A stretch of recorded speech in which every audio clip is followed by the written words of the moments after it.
What do planetary spirits look like? According to Agrippa from the 16th century. Hello everyone, this is Taliesin McKnight. Thank you for joining me today. And today we are doing just a very quick reading from Agrippa or Pseudo-Agrippa's fourth book of occult philosophy. The reason I say Pseudo-Agrippa is because we're not really sure if Agrippa wrote this or not. Some scholars think he didn't because the book appears a few decades after Agrippa died. But we have Agrippa's 3 books of occult philosophy. Today we're going to be reading a short excerpt from the 4th book. At any rate, this is one of those classical books on ceremonial magic from the 16th century, so from the Renaissance. So again, we're getting little tidbits of classical magic here. So we're getting little pieces of Renaissance magic in these videos. So, we are reading from Agrippa's 4th books of occult philosophy. I have this right here. I love this hardcover here. This is the English translation by Robert Turner. So, I go to page 42 here. It says here, "For upon what spirit soever there falleth any excellent sign or instrument out of the table of characters, he possesseth that dignity, as if there shall be a crown, showeth a kingly dignity. If a crest or plume, a dukedom. If a horn, a county. If without these there be a scepter, sword," it's talking about if the spirit has a scepter, sword, or forked instrument, it shows rule and authority. "Likewise, out of the table of images," because it just gives this table of different images, "you shall find them which bear the chief kingly dignity, from the crown, judge dignity, from the instruments, rule and authority. Lastly, they which bear a human shape and figure have greater dignity than those which appear under the forms and images of beasts. They also who ride do excel them that appear on foot." So if the spirit that you're seeing is riding upon a camel or riding upon an alligator or whatever, riding upon something, it shows a higher dignity than one on foot. Or so says Agrippa here. "And thus, according to all their commixtures, you may judge the dignity and excellency of spirits, one before another. Moreover, you must understand that the spirits of the inferior order, of what dignity soever they be, are always subject to the spirits of the superior order. So, like in the army, you know the different ranks. So also that it is not incongruous for their kings and dukes to be subject and minister to the presidents of the superior order. The shapes familiar to the spirits of Saturn." Hi, Philip. How are you doing? Philip says to know the difference between king, president, duke, earl, and marquis. Yep. All right. The shapes familiar to the spirits of Saturn. They appear for the most part with a tall, lean, and slender body, with an angry countenance, having 4 faces. So it's talking about here what spirits of Saturn look like, according to Agrippa. According to Agrippa, or Pseudo-Agrippa in the 16th century, spirits of Saturn. They appear for the most part with a tall, lean, and slender body, with an angry countenance, having 4 faces, one in the hinder part of the head, one on the former part of the head, and one on each side, nosed or beaked. There likewise appeareth a face on each knee, of a black shining color. Their motion is the moving of the wind, with a kind of earthquake.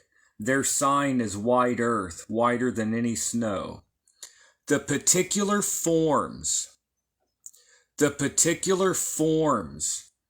of spirits of Saturn. A king having a beard, riding on a dragon. An old man with a beard, so you think like Father Time or whatever. An old woman leaning on a staff. A hog, a dragon, an owl. So sometimes spirits of Saturn may take animal forms, a hog, a dragon, an owl.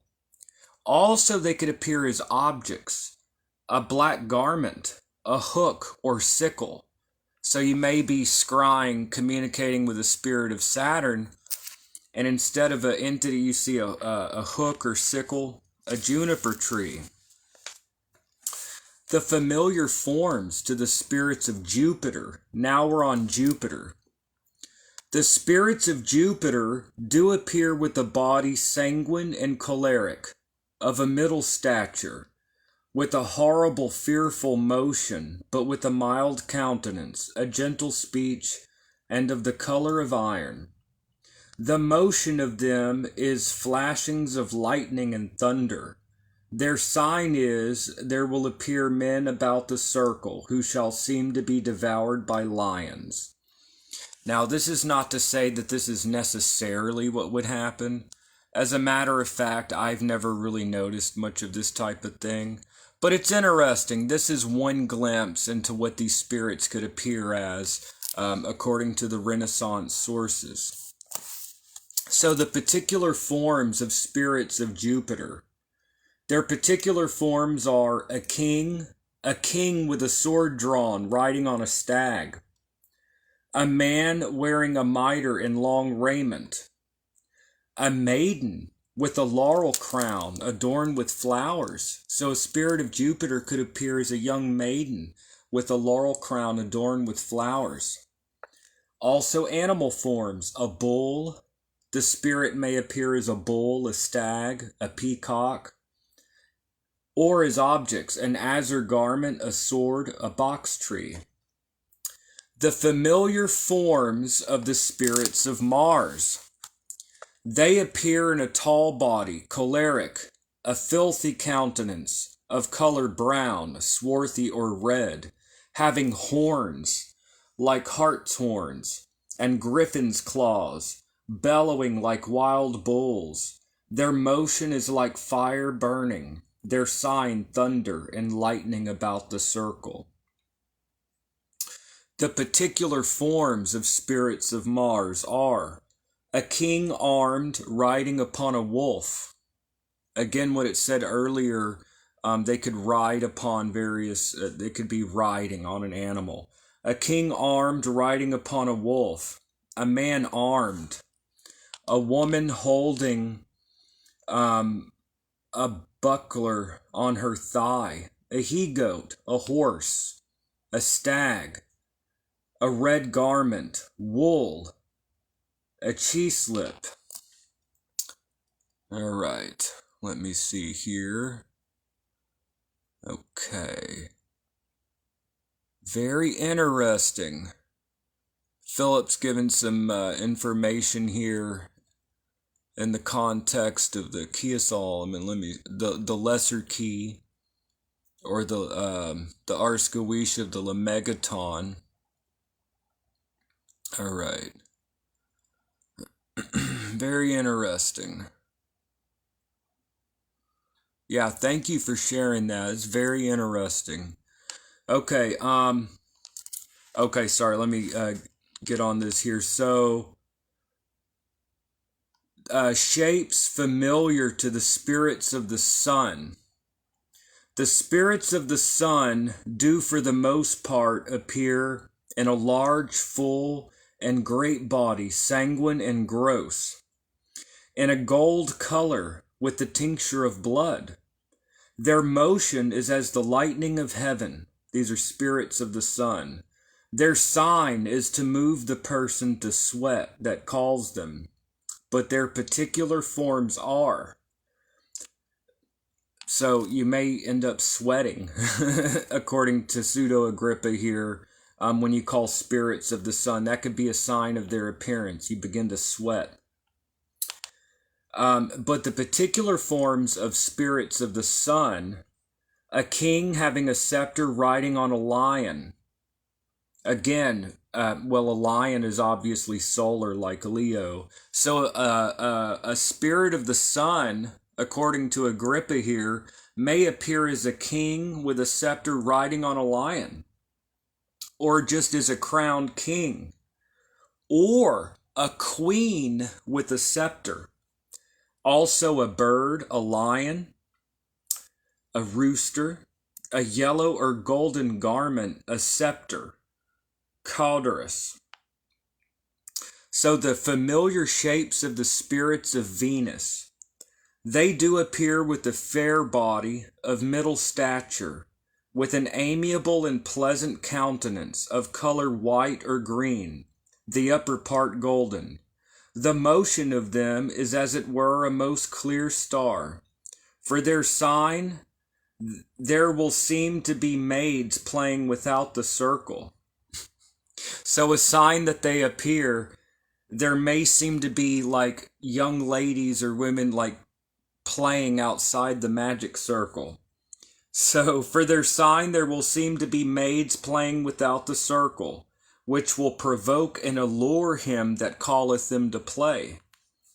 But their particular forms are a king with a scepter riding upon a camel, a maid clothed and dressed beautifully, a maid naked, a she-goat, a camel, a dove, a white or green garment, flowers, the herb savine.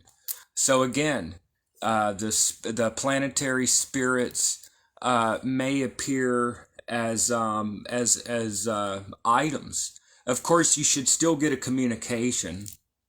Let's say it's Saturn and you're talking to a sickle. You don't want to just stare at it. If you see a sickle, that may be the sign it takes in the scrying crystal, but you still want to be receiving some type of communication. It's just talking about the visual, what you may see in the stone. The familiar forms of the spirits of Mercury. The spirits of Mercury will appear for the most part in a body of a middle stature, cold, liquid, and moist, fair, and with an affable speech, in a human shape and form, like unto a knight armed, of color clear and bright. The motion of them is as it were silver-colored clouds. For their sign, so the sign that you're calling them, they cause and bring horror and fear unto them that calls them. I've never found that, but their particular shapes are, just because Agrippa says something or you read something in a classical text doesn't mean that it's what you're going to find, but it's one perspective, which is a valuable perspective that has continued to inform people experimenting with magic over the centuries. But the particular shapes of spirits of Mercury: a king riding upon a bear, a fair youth, a woman holding a distaff, a dog, a she-bear, a magpie, a garment of sundry changeable colors, so it may be a multicolored garment, a rod, think like the rod of Hermes, a rod, a little staff, and the forms familiar to spirits of the moon. They will, for the most part, appear in a great and full body, soft and phlegmatic, of color like a black obscure cloud, having a swelling countenance, with eyes red and full of water, a bald head, and teeth like a wild boar. Their motion is as it were an exceeding great tempest of the sea. For their sign, for the sign that they're appearing, there will appear an exceeding great rain about the circle. So you may perceive outside of the circle, you may perceive like a rain. This is for the moon. And their particular shapes are a king like an archer like with a bow and arrow, a king like an archer riding upon a doe, a little boy, a woman hunter with the bows and arrows, a cow, a little doe, a goose, you think of a doe like Artemis or whatever, a goose, a garment green or silver colored, an arrow, a creature having many feet. So, and then next, I'm not going to get into this today, but next it goes into how to make talismans and sacred pentacles. Things that are etched into talismans. It could be metal, it could be stone, it could even be parchment or paper. But next it goes in, and to now we come to speak of the holy and sacred pentacles and sigils.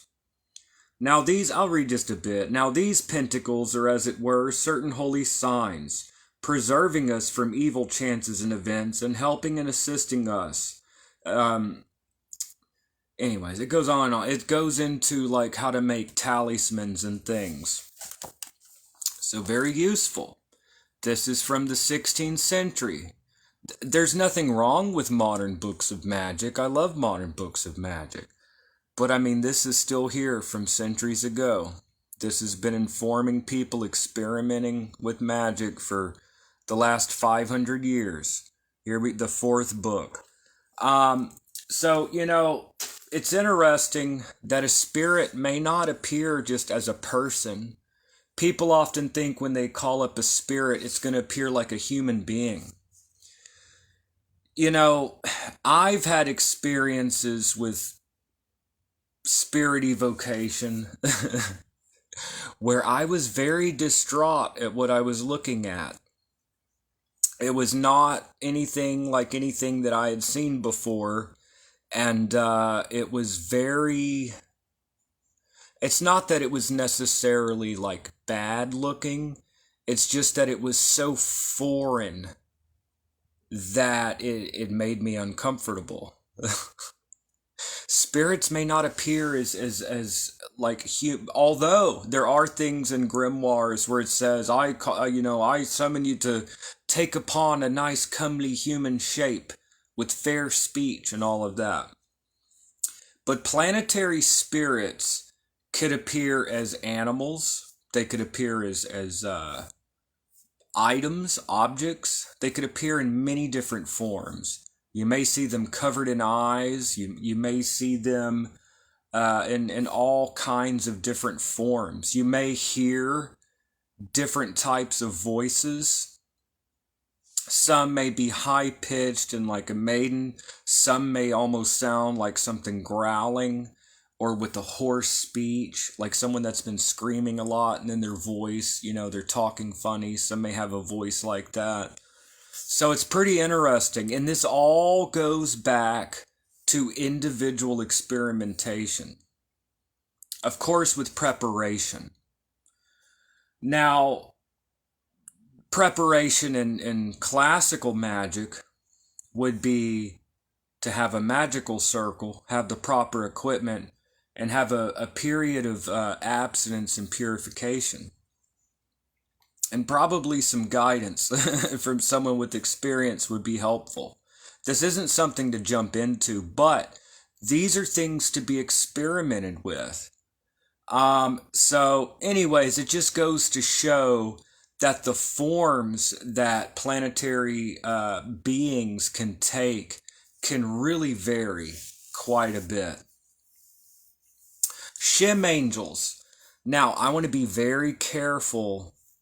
Like, my experiences are just my experiences. Everyone may have their own experience. I found Shem angels to be totally different than any of this.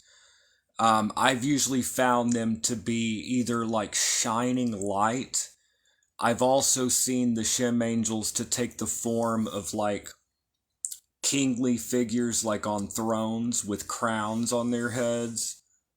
which was interesting when I read the third book of Enoch. It kind of talked about them like on a throne with crowns.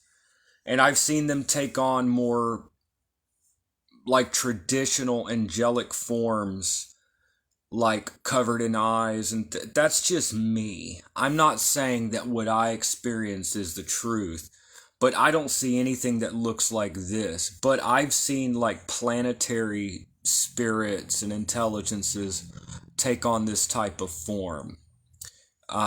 So it's pretty interesting. What about y'all? You that have worked with this type of thing, what have you found? I see Phillips leaving lots of comments here, like commentary on these different things. And let me see here. Thank you so much for taking the time to watch my videos and comment. Agumon, great to see you again. My great sage. I don't know about a sage, you know. Fellow occultist that makes videos, which suffice. I appreciate you being here. Yeah, it's pretty interesting stuff. So yeah, you know, working with planetary spirits, they could take all kinds of different forms. They may appear as in a human shape, they may appear as animals, they may appear as objects, they may appear as something so foreign that you can't even try to fit it into anything. They may appear as geometrical shapes, like three-dimensional geometrical types of shapes. I've seen that happen as well.